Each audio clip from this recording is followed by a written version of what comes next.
vais poser le micro parce qu'apparemment pour les personnes qui sont en Zoom, ils m'entendent mieux si je ne parle pas sans le micro. Vous m'entendez bien, il n'y a pas de problème. Donc, en tout cas, je remercie Joël. Donc, Joël est le directeur adjoint de Les Irois en charge des relations d'entreprise. Donc, comme vous voyez, il monte la chemise pour assurer l'organisation de ce forum. Avec Benjamin, notre chargé de communication, je tiens à les remercier tous les deux pour cette journée. Ils ont passé pas mal de temps pour cette organisation. Alors, c'est notre premier forum. Je suis vraiment très content.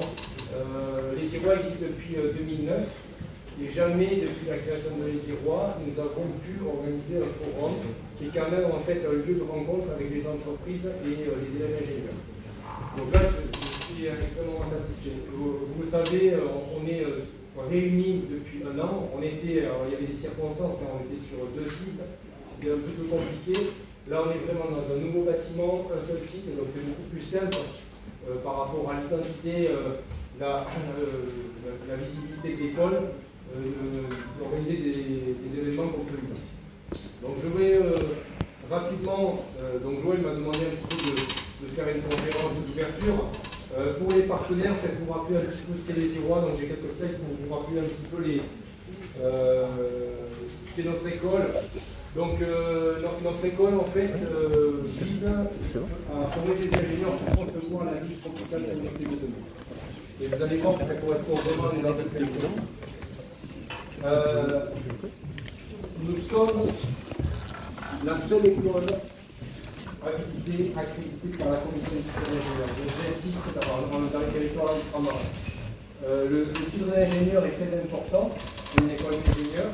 La commission des titres d'ingénieurs, ce logo, c'est le garant de l'expertise, de la qualité de notre formation. Toutes les écoles d'ingénieurs françaises sont accréditées par la CDI. Si vous avez une école qui certifie que vous avez plus d'ingénieurs, s'il n'y a pas de logo CDI, ça veut dire que c'est pas vrai. En tout cas, ce logo CDI, c'est la garantie d'une formation de qualité. On se veut une école responsable et on est vraiment la tête de pont de l'ingénierie française et européenne dans la zone océanique. Avec une expertise que je vous écrirai plus tard, mais qui est liée à l'insularité et aux problématiques tropicales. Quelque chose qui est important aussi et qu'on martèle, c'est que nous sommes une école publique. Nous ne sommes pas une école privée, nous sommes une école publique qui est dans l'université de la Réunion. Donc ça c'est important. On se veut aussi une école citoyenne et à taille humaine. Vous voyez les promotions. Cette année, il y a 173 étudiants et ingénieurs inscrits. Donc on est une petite école à taille humaine, ça veut dire que les équipes pédagogiques, les équipes administratives techniques sont proches de nos élèves, de nos étudiants et élèves ingénieurs.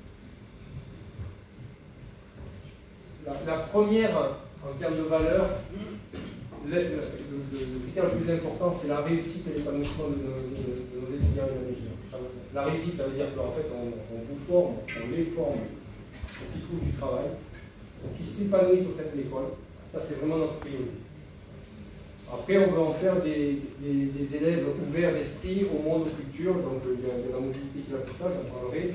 Et l'innovation aussi, c'est quelque chose qui est très important pour nous. La frugalité, j'y reviendrai, mais c'est un mot très important, surtout avec ce que nous avons enduré avec la crise Covid, ce que nous continuons à endurer. La frugalité, vous voyez, vous allez voir que c'est vraiment une réponse intéressante dans le monde de l'ingénierie pour répondre aux enjeux environnementaux qui arrivent. Alors, Les Irois, c'est aussi une école éco-responsable, une école inclusive. Là, nous avons accueilli cette année un étudiant sourd-muet. Donc, nous avons donné les moyens pour que Damien puisse donc intégrer le cycle préparatoire intégré en première année.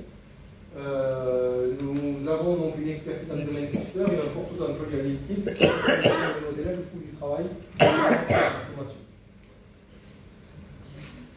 Voilà quelques chiffres clés qui sont importants. Donc, cette année, 173 étudiants et ingénieurs sont inscrits chez nous sur un potentiel global de 300. C'est-à-dire l'école est encore en phase d'expansion. Tous ces locaux que vous voyez sont dimensionnés pour accueillir 300 élèves. Donc on a encore une grosse marge de progression pour être encore plus attractif et former encore plus d'élèves. Nous avons bien évidemment des intervenants professionnels, ingénieurs qui travaillent dans le secteur privé ou public qui interviennent chez nous. Le taux d'employabilité, je vous en ai déjà parlé, et deux chiffres importants, c'est que la moitié de nos élèves sont boursiers et la moitié de nos élèves sont des femmes. Donc ça c'est important, ce sont des chiffres qui sont 2 fois plus importants que la moyenne nationale. En termes de taux de féminisation, en fait, vraiment l'école milite pour faire la promotion de la femme ingénieure. Alors si vous voyez des portraits qui sont autour de vous dans cette affiche, ça fait partie des actions que nous menons pour la promotion de la femme ingénieure. Là, donc les 6 portraits que vous voyez, il y a deux élèves, ce sont tous des élèves ingénieurs diplômés des IROA, 2 ont trouvé du travail localement, 2 au niveau national et 2 au niveau international. Et leurs portraits sont disponibles sur le site. Sachez aussi que les IROA étaient lauréats sur un concours porté par la CDFI, la Commission des écoles françaises d'ingénieurs, qui est un concours national en 2021. Et nous avons été lauréats de ce concours comme étant l'école la plus engagée dans la catégorie administration de l'école sur ce concours-là. Je tiens à vous le rappeler, en tout cas de dire à nos partenaires professionnels si nous faisons tout pour montrer qu'on peut être réunionnaise, femme, ingénieur et avoir une carrière prestigieuse. Bon, je vous rappellerai, bon, je vois qu'il y a nos amis de la Technopole, donc Jérôme, voilà, vous connaissez un petit peu tout ça, mais il faut que vous voyez, convaincu que la Réunion, on a vraiment un gros avantage. On a un petit caillou dans l'océan Indien, mais en étant un petit caillou, on a un laboratoire à échelle. Et donc on a vraiment des forces, on est un territoire d'innovation, et tous les mots-clés que vous voyez sur cette diapo correspondent à des compétences que vous allez acquérir au sein de votre formation, que ce soit dans la spécialité informatique et télécom, dans la spécialité agroalimentaire, la spécialité bâtiment énergie. Donc vraiment, quand je dis qu'on forme des ingénieurs pour la conception de la ville tropicale connectée de demain, c'est exact, c'est pas faux, c'est vraiment ce pourquoi vous êtes là. Donc quelques métiers sur les 3 spécialités. Donc sortir des IROA, c'est devenir ingénieur en cybersécurité, ingénieur en Internet des objets, ingénieur en production agroalimentaire ou qualité agroalimentaire, ingénieur en bureau d'études et ingénieur en énergie renouvelable. Bien évidemment, si on forme aussi des ingénieurs pour faire de l'innovation, de la recherche, c'est-à-dire qu'une fois diplômé de l'ISIROA, vous avez la possibilité de mener des travaux de recherche. Alors il y a plein de dispositifs, il y a les conventions CIFRE, ce sont des conventions qui permettent à un ingénieur d'aller dans une entreprise et de mener des travaux de recherche avec des subventions et des aides qui font que l'entreprise, le coût de l'ingénieur de recherche est divisé par 2-3 par rapport à un ingénieur normal sans subvention. Alors on a travaillé avec les collègues sur une stratégie d'école sur 5 ans. Moi je suis un jeune directeur puisque j'ai pris la direction de l'école depuis le 1er janvier et donc on a défini une stratégie sur 5 ans, donc avec 5 axes stratégiques. Alors ça ne veut pas dire qu'il y aura un axe par an, mais en tout cas il y a 5 axes stratégiques. Et j'ai mis en bleu en fait pourquoi vous êtes là, pourquoi un forum. Alors on a des axes qui visent donc à rendre l'école attractive. C'est l'axe 1, l'axe 2 c'est plutôt faire tout ce qui est formation, améliorer la formation de nos élèves ingénieurs à l'entrepreneuriat et l'innovation. L'axe 3 c'est nous avons des plateformes ici qui sont valorisables. Il y a des visites qui sont organisées avec le point de ligne, donc vous pouvez visiter nos laboratoires et nos plateformes. Alors normalement, l'auditeur, quand il parle, il peut enlever le masque. Voilà. Donc l'axe 4, nous visons une démarche qualité. Et alors en tout cas, dans cet axe 4, sachez que nous visons la certification ISO 9001 à l'horizon 2023. Et enfin, l'axe 5, c'est plutôt donc, un esprit d'école, c'est favoriser la réussite des actions professionnelles de nos élèves ingénieurs et favoriser les liens entre les alumni et la vie future. Alors, ce que vous voyez en fait en bleu, c'est donc pourquoi un forum.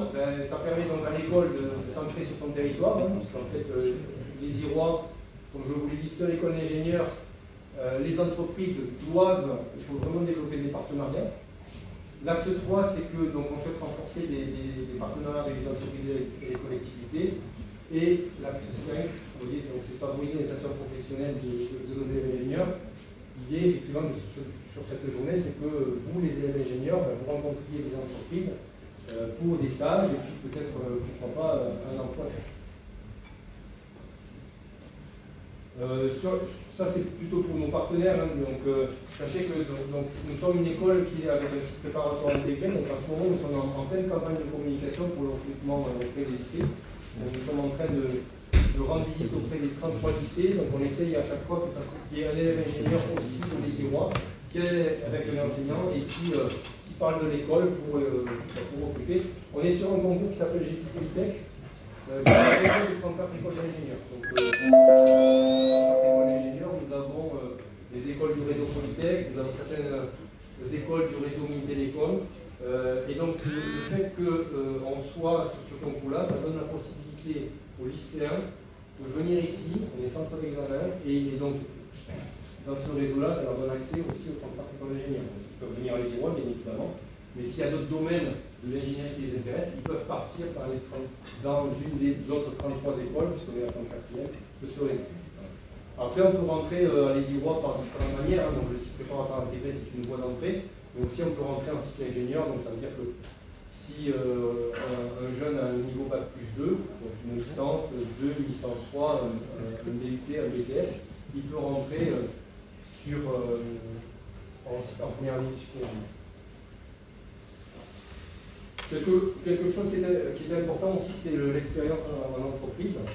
13 mois de stage en entreprise pendant toute la scolarité, avec ce qui est important, un stage anglophone qui est obligatoire en quatrième année et qui est entièrement financé par la région. Donc, le stage anglophone, en fait, le billet d'avion est financé à hauteur de 1 200 €, et ils ont une bourse nos élèves ont une bourse de 450 € par mois sur 4 mois. Et après, il y a un stage de fin d'études, donc qui est là pour les 6 derniers mois de leur formation. Alors, en termes de mobilité, il y a le stage anglophone, mais il y a aussi un semestre académique qui est obligatoire. C'est-à-dire que nos élèves ingénieurs, il est inconcevable que dans une école d'ingénieur à La Réunion, nos élèves n'aillent pas découvrir d'autres horizons. Donc, le stage anglophone, il est là pour ça. Le semestre de mobilité académique, il est là pour ça aussi. Donc, il peut se faire en métropole, et vous voyez que les réseaux, les écoles partenaires, vous voyez qu'il y a des écoles quand même qui sont réputées. Il y a l'INSA Lyon, qui est dans le top 10 des écoles, dans le classement des écoles françaises d'ingénieurs. Vous avez donc Agro-Sud-Dijon, qui est une des meilleures écoles aussi dans le secteur agroalimentaire, et puis bon, les écoles supplémentaires qui sont dans le milieu de ça. Et Télécom Nancy, c'est un petit peu particulier parce que nos élèves ingénieurs de la spécialité informatique peuvent faire un semestre d'échange, mais peuvent aussi avoir la double diplomation. C'est-à-dire que ça peut leur permettre aussi d'être diplômés à la fois de Télécom Nancy et de Lézirois. Et ce type de double diplomation, on va continuer à le développer. Alors, ce semestre de mobilité, il peut être aussi à l'international. Donc, on a des partenariats aussi, beaucoup de partenariats en Europe, une école partenaire au Canada, l'ETS, aux États-Unis, en Nouvelle-Zélande, et des partenariats aussi à développer dans la zone tropicale, puisqu'on souhaite développer des partenariats prochainement pour l'Afrique, l'Asie et l'Australie. Voilà, alors rapidement, donc, sur les formations, le cycle préparatoire intégré, comme tous les cycles préparatoires, hein, c'est de donner les bases scientifiques en fait, pour une poursuite d'études en cycle ingénieur. Alors bien évidemment, on veut en faire c'est pas que des maths et de la physique, c'est aussi du sport. On est la seule composante de l'université dans laquelle le sport est intégré à la matière. C'est-à-dire qu'il y a des notes sur le sport. Le sport est important à l'université. Donc il y a des projets encadrés, des visites de chantier durable. Hier, il y avait ici une conférence sur l'aérogarbio climatique, là, de Roland Garros, qui est dans le chantier va démarrer. Typiquement, pour nous, c'est du PMI d'avoir ce type de chantier, l'aérogarbio climatique. À l'échelle de la Réunion, ça sera la première fois à l'échelle mondiale que un aéroport va construire une aérogarbio climatique. Donc on a quand même des projets d'exception à la Réunion. Donc sur la partie agroalimentaire, à chaque fois vous voyez objectif expertise métier. Donc l'objectif c'est de former des ingénieurs capables de mener un travail d'ingénierie touchant l'innovation, conception, mise en œuvre et pilotage de projets de production agroalimentaire. Donc on a à Lézirois une expertise vraiment sur la sécurité alimentaire en milieu tropical, clairement, avec des métiers donc, qui sont donc ingénieur qualité, ingénieur R&D et ingénieur production. Pour la partie bâtiment durable et énergie, l'expertise claire qu'a Lézirois, mais qu'ont l'ensemble des acteurs, architectes, bureaux d'études à La Réunion, c'est l'aéronique du bâtiment. Il n'y a qu'à La Réunion qu'on conçoit des bâtiments qui utilisent le vent, ou qui s'ouvrent au climat. C'est une philosophie qu'on a à La Réunion, et en tout cas c'est une expertise réunionnaise qu'on souhaite exporter au niveau international. Donc des amphithéâtres climatiques comme on a au Mufia, c'est le seul amphithéâtre au monde qui fonctionne avec le vent. L'aérogare climatique, ce sera la seule aérogare climatique qui va fonctionner avec le vent au monde. Voilà. Donc cette expertise-là, en fait, on a des chantiers, on a des bâtiments qui fonctionnent, et donc on va former des ingénieurs pour concevoir ces bâtiments. Dans le domaine, ce qu'on appelle ingénieur QEB, qualité environnementale du bâtiment, ingénieur en efficacité énergétique, je dis les métiers les plus importants, hein, ingénieur en énergie renouvelable ou ingénieur en bureau d'études. Et puis pour la spécialité informatique et télécommunications, donc c'est des ingénieurs généralistes donc dans le secteur numérique, mais avec quand même une expertise autour de l'Internet des objets, la cybersécurité et les données du logiciel. Donc en fait les métiers principaux, c'est ingénieur en Internet des objets, ingénieur en cybersécurité ou ingénieur en intelligence artificielle. Voilà un petit peu. Sachez aussi que l'école participe depuis quelques mois à un projet européen qui s'appelle INCOR, dont l'objectif, c'est avec l'Espagne et le Portugal. L'idée c'est de développer vraiment l'innovation dans les établissements d'enseignement supérieur et de faire que nos élèves ingénieurs soient plus innovants, soient plus entreprenants, c'est développer leur capacité d'entrepreneuriat, mais c'est aussi attirer les PME pour montrer tous les laboratoires qu'on a et qui peuvent être à leur disposition. C'est rapprocher le monde des PME de l'école. Voilà quelques équipements de pointe que vous pourrez visiter. Nous avons donc pour la partie informatique et télécommunications une plateforme de cybersécurité. Sachez que c'est la seule de l'île de cette puissance-là. Ça veut dire que ce sont des plateformes qui permettent de simuler des cyberattaques et donc des scénarios de cyberdéfense. Donc, à titre d'exemple, Thales, que vous connaissez tous, a la même plateforme. C'est une plateforme que nous avons, sur laquelle nous avons investi en collaboration avec l'UIT, qui permet soit aux étudiants de l'UIT, soit aux étudiants de l'ECOA de travailler sur cette plateforme. On a aussi une plateforme Internet des objets qui permet donc de simuler des réseaux d'objets connectés. Nous avons une soufflerie, comme vous visiterez. Alors une soufflerie, on a des maquettes de bâtiments, donc ça c'est la maquette de l'amphithéâtre climatique du Mufia. Donc on teste en fait des maquettes de bâtiments. Ce bâtiment, par exemple, on risque un bâtiment bioclimatique aussi, alors, sauf l'amphi, il n'est pas bioclimatique, mais c'est des aléas de l'évolution des projets. En tout cas, cette expertise, c'est la seule soufflerie dans l'océan Indien, qui a été conçue en partenariat avec le laboratoire Eiffel à Paris. Et c'est le laboratoire Eiffel qui teste tous les bâtiments de l'université en soufflerie. Sur la spécialité agroalimentaire, nous avons des pilotes en agroalimentaire aussi qui sont assez uniques. Et nous avons des bâtiments aussi instrumentés à échelle. Voilà, pour revenir, je vois Benjamin qui me dit l'heure, donc je vais conclure. Ce forum, les mots-clés un petit peu, c'est tout ce qui est frugalité, développement durable, économie circulaire, économie sociale et solidaire, économie de la fonctionnalité et économie alternative. Voilà un petit peu les thématiques de la journée. Alors, pourquoi? Pourquoi? Parce que moi je suis de formation d'ingénieur, diplômé en 89, promotion 89. Dans mon école, jamais on m'a formé sur l'innovation politique. Dans mon école, jamais j'ai eu des cours sur les valeurs de citoyenneté, etc. Donc les formations d'ingénieurs sont en train d'évoluer par rapport au changement climatique, par rapport à la société qui a évolué depuis 89. Mais en tout cas, ce qui est sûr, c'est que la fonction de l'ingénieur reste la même. C'est que l'ingénieur contribue à l'évolution technologique de la société, ça c'est sûr. Par contre, maintenant, votre rôle en tant que futur ingénieur, c'est de dire que si vous contribuez à l'évolution technologique de la société, vous devez prendre en compte quand même les enjeux environnementaux et les enjeux liés au réchauffement climatique. Vous ne pouvez plus concevoir des choses sans prendre en compte l'impact que va avoir ce que vous allez concevoir par rapport au climat.